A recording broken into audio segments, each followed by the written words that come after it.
오늘 말씀은 만나를 만나다 라는 제목으로 출애굽기 16장 2절에서 3절 말씀입니다. 제가 이곳에서 읽고 여러분은 여러분이 계신 처소에서 함께 조용히 읽어주시면 감사하겠습니다. 이스라엘 자손 온 회중이 그 광야에서 모세와 아론을 원망하여 이스라엘 자손이 그들에게 이르되 우리가 애굽 땅에서 고기 가마 곁에 앉아있던 때와 떡을 배불리 먹던 때에 여호와의 손에 죽었더라면 좋았을 것을 너희가 이 광야로 우리를 인도해내어 이 온 회중이 주려 죽게 하는도다. 아멘. 한 역사서에 이러한 묘사가 나왔습니다. 묘지를 대신하여 거대한 도랑들이 파였고 몇백 명씩 밀려드는 시신들로 그 도랑은 가득 채워졌다. 배 밑바닥에 화물이 쌓이듯 시신들은 사이사이 흙만 덮고서 도랑이 넘칠 때까지 쌓였다 라고 말입니다. 이 묘사는 데카메론에 쓰여져 있는 14세기 유럽의 흑사병에 대한 당시 사회의 모습입니다. 당시 사람들은 평생 한 번도 겪어보지 못했던 두려움에 직면하게 되었고 그 두려움은 실제로 현실이 되어 유럽 인구의 3분의 1이 잃어야만 하는 상황을 맞이하게 됐습니다. 그때 유럽의 교회들은 동요하는 사람들에게 답을 내놓아야 된다고 압박감을 느꼈습니다. 그래서 그들은 국리 끝에 이러한 답을 내놓았습니다. 역병의 원인이 죄로 인한 하나님의 진노라고 말입니다.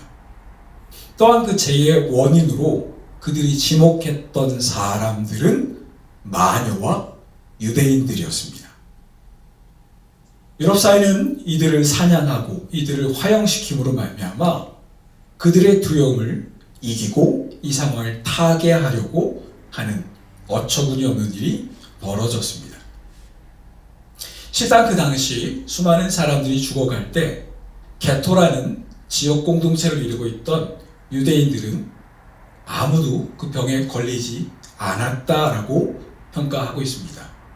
왜냐하면 여러분들이 익히 알고 있는 가나의 혼인잔치의 이야기를 생각해 보면 됩니다.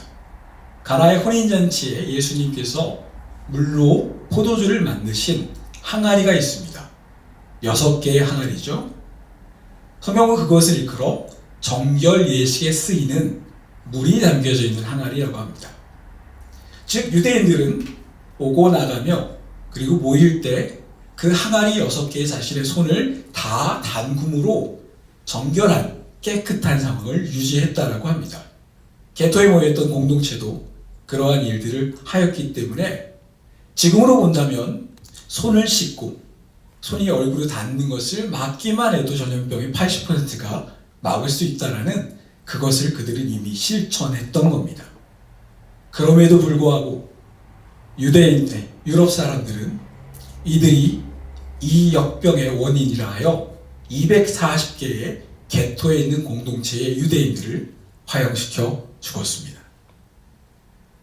오늘 본문의 배경은 이스라엘 사람들이 하나님의 기적으로 홍해를 건너 엘림과 시내산 사이 신광야라는 곳에 이르렀을 때의 일입니다. 이들은 불과 얼마 전에 놀라운 일을 경험했습니다. 그들의 앞에 길을 앞서 구름이 기둥이 되어 그들을 인도하는 걸 보았고 밤에 그들 주변에서 불이 기둥이 되어 그들을 지키는 걸 경험했습니다. 또한 자기들을 죽이려고 쫓아오는 이집트의 군사들을 뒤로하고 하나님께서 홍해를 가르시는 놀라운 기적을 보았습니다. 사람들은 기뻐하며 살아계신 하나님이 자신들과 함께 한다는 것에 흥겨워하였습니다. 그러면서 그들은 다짐했죠. 내가 이제는 살아계신 하나님을 못 믿는 일은 없을 것이라고 말입니다. 그러나 그러한 믿음과 기쁨은 그리 길지 않게 갔습니다. 황량한 광야에서 그들에게 어려움이 또 닥친 겁니다. 그것은 먹을 것에 대한 문제였습니다. 당장 먹을 것이 없게 된 이스라엘 사람들은 다시 불안함과 두려움에 휩싸였습니다. 그들은 그 두려움과 불안함을 해소하기 위해 뭔가를 찾으려고 애썼고, 역사의 번복처럼 이들은 하나의 희생양을 찾아 그들의 두려움의 원인을 탓합니다. 그는 모세와 아론입니다. 건강에 위협이 닥칠 때, 먹고 사는 문제에 어려움이 있을 때 우리는 걱정과 근심, 그리고 내일에 대한 두려움으로 사로잡히게 됩니다. 그렇지만 그 마음은 어느 시대나 동일한 것입니다. 그런데 이 연약한 마음을 틈타 우리에게 속삭이는 하나의 소리가 있습니다. 우리는 그것을 일컬어 탓이라고 이야기합니다. 막연한 불안과 공포에 대해 내가 아닌 다른 무엇, 아니면 다른 누군가에게 책임을 돌리는 행위. 데이비 시멘즈라는 기독교 상담가는 이러한 탓하고 책임을 돌리는 행위가 전염병과 같은 메커니즘을 갖고 있다라고 이야기합니다. 전염병을 갖고 있는 바이러스가 사람들의 병을 일으키는 것처럼 누군가를 탓하고 원망하는 것이 사람들 모두의 마음을 빠른 속도로 병들게 한다고 말입니다. 오늘의 본문을 다시 한번 읽도록 하겠습니다. 차라리 이집트 땅에서 하나님의 손에 맞아 죽으니만 못하다. 너희는 거기에서 고깃가마 곁에 앉아 빵을 배불리 먹던 우리를 이 광야로 데리고 나와 모조리 굶겨 죽일 작정이냐? 최근 통계에 따르면 코로나19가 처음 퍼지기 시작했을 때 사람들의 정서는 불안과 공포의 지수가 상당히 높았다라고 합니다. 그러나 시간이 지나면서 사람들이 알고 있던, 사람들이 느끼던 불안과 공포는 조금 수그러들었지만 그 반대의 급부로 분노의 지수가 급속도로 치솟고 있다고 합니다. 게다가 몇몇 분별 없는 목회자들은 과거 중세 시대에 사람들이 그랬던 것처럼 전염병이 중국이 기독교를 단합해서 현 정부가 동성애와 이슬람을 지지해서 하나님께서 죄를 내리셨다 이야기하며 역사 속의 중세에 많은 사람들이 실수했던 것을 다시 이야기하며 사람들을 미혹합니다. 또한 국가적 재난을 정치적으로 이용하며 희생양을 찾고자 애쓰는 그러한 얄팍한 정치인들도 있습니다. 불안과 공포, 이들이 제시한 누군가에게 탓하고 분노의 질주를 하려고 합니다. 그러나 이것은 오늘 우리만의 이야기가 아닌 중세에 또한 성경 속에서 찾아볼 수 있는 불행한 역사의 반복입니다. 그렇다면 우리는 이 시대 재난 속에서 건강한 그리스도인은 어떻게 대처해야 할까요? 다시 본문으로 들어가 그 길을 찾아보겠습니다.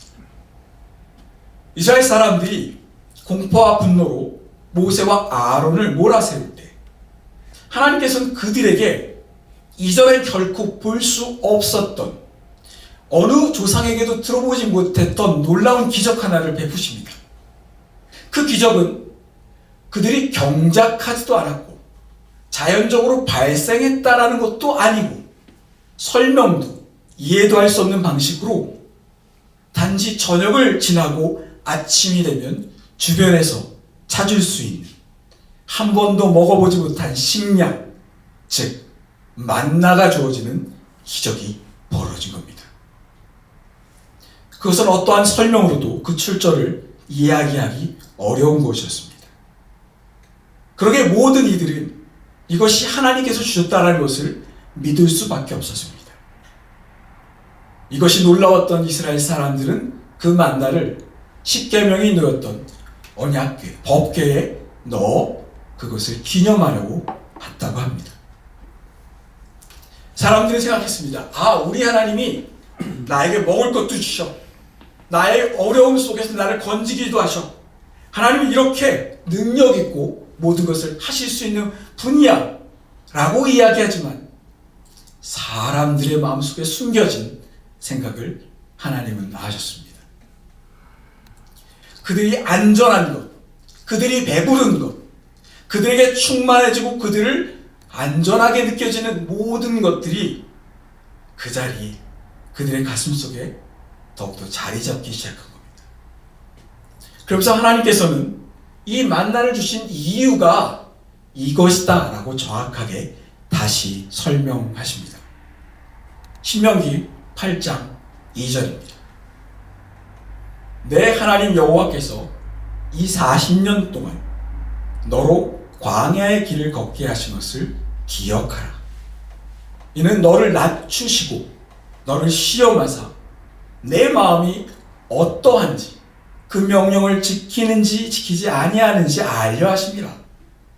너를 낮추시며 너를 줄이게 하시며 또 너도 알지 못하며 내 열조도 알지 못하던 만나를 내게 먹이신 것은 이제 그분의 목적이 나옵니다. 사람이 떡으로만 사는 것이 아니요 여호와의 입에서 나오는 모든 말씀으로 사는 줄을 너로 알게 하려 하심이라 라고 말합니다. 배고픔이란 실제적인 두려움과 분노에 빠져있던 이들에게 주신 음식의 의미가 그들의 필요를 채워주는 것이 아니라고, 많은 사람들의 기도가 자신의 결핍을 채워달라는 기도의 제목이라는 것은 이제 우리가 낯설지 않은 이야기입니다. 많은 사람들이 하나님을 위한다고 이야기하지만 그 숨겨진 동기 안에서는 하나님이 아닌 하나님을 이용하여 나의 마음이, 나의 삶이, 나의 안전이 충족되기를 바라는 것입니다. 그러나 하나님께서는 그들에게 그것에 마음을 두지 말고 그것을 주시는 하나님을 바라보라고 얘기하는 겁니다. 또한 이 신명기의 말씀은 예수님이 한번 인용하셨던 말씀이기도 합니다. 사단이 예수님을 유혹했을 때, 그래서 광야에 나가셨을 때 예수님께서 이렇게 말씀하시죠. 사람이 떡으로만 사는 것이 아니요 여호와의 입에서 나오는 모든 말씀으로 산다 라고 말입니다. 만일 하나님의 목적이 사람들의 필요를 채우는 것이었다면 하나님은 기적처럼 마구마구 늘어나는 빵을 만드는 기적의 빵 공장을 만드셨을 것입니다. 그러나 하나님은 그러한 목적을 갖고 있지 않았습니다. 마태복음 6장은 이렇게 이야기합니다. 공중의 새를 보라. 심지도 않고 거두지도 않고 창고에 모아들이지도 아니하되 너희 천부께서 기르시나니 너는 이것보다 귀하지 아니하냐. 너희 천부께서 이 모든 것이 너에게 있어야 할 줄을 아시느니라 라고 말입니다. 너희의 천부, 이 땅의 종교 중에 유일하게 섬기는 그 하나님을, 그 신을 아버지라 부르는 우리 기독교인들, 그분이 우리의 아버지이심을 인정하고 고백해야 합니다. 만일 우리가 자녀를 키울 때 아이들 우리가 준 용돈이나 우리가 차려준 밥에 집중한다면 부모의 마음은 오죽하겠습니까? 그분은 우리의 아버지로서 자녀들의 사랑받고 자녀들 관심을 받고 싶어 하시는 그러한 분으로서 우리에게 다가오신 분이십니다. 위기의 순간에 만나라는 기적을 베푸시고 그분은 우리에게 가르치고 싶은 것이 바로 너는 내 자녀이며 나는 너희의 하나님 아버지다 라는 것입니다. 불안과 공포, 그리고 그것을 대체하기 위한 분노는 우리에게 전염병과 같은 상처를 남길 것입니다. 우리에게 필요한 것은 만나의 기적입니다. 좀 더 정확하게 그 만나를 주시는 하나님 그 자신이십니다. 이 만나의 기적을 통해서 우리가 깨닫게 되어지는 것은 아버지 하나님에 대한 우리의 신뢰인 것입니다. 하나님께서는 오늘도 우리에게 똑같은 바람을 갖고 계십니다. 우리에게 매일의 만나를 통하여서 하나님께 집중하기를 원하십니다. 이 시대에 우리에게 다가오는 그 만나는 우리에게 말씀으로 다가와 매일 아침 우리에게 전달되어집니다. 밴드를 통하여, 카톡을 통하여, 여러 가지 방법들을 통하여 우리가 그 하루를 살아갈 수 있는 하나님 아버지의 마음을 깨닫게 되어지는 그 만나, 그 말씀이 우리에게 다가오는 것입니다. 우리 시학교회가 이 어려운 시절을 겪으면서 더욱더 집중하기를 바랬던 것이 바로 말씀의 묵상입니다. 말씀은 이 땅 가운데 육신이 되어서 오신 예수 그리스도 그 자신이시고 그것을 통하여서 우리는 하나님 아버지의 마음을 깨닫게 되어지는 것이고 그 깊은 말씀의 묵상 속에서 우리는 건강한 그리스도인의 이 땅에 살아갈 수 있게 되어지는 겁니다. 이제 우리에게 다가온 매일의 그 말씀을 거두어야 합니다. 그리고 그것을 통하여 하나님 아버지의 마음을 바라보아야 합니다. 함께 기도합시다. 이 시간 들으신 말씀을 생각하시면서 여러분의 자리에서 마음의 소리로 하나님께 기도하며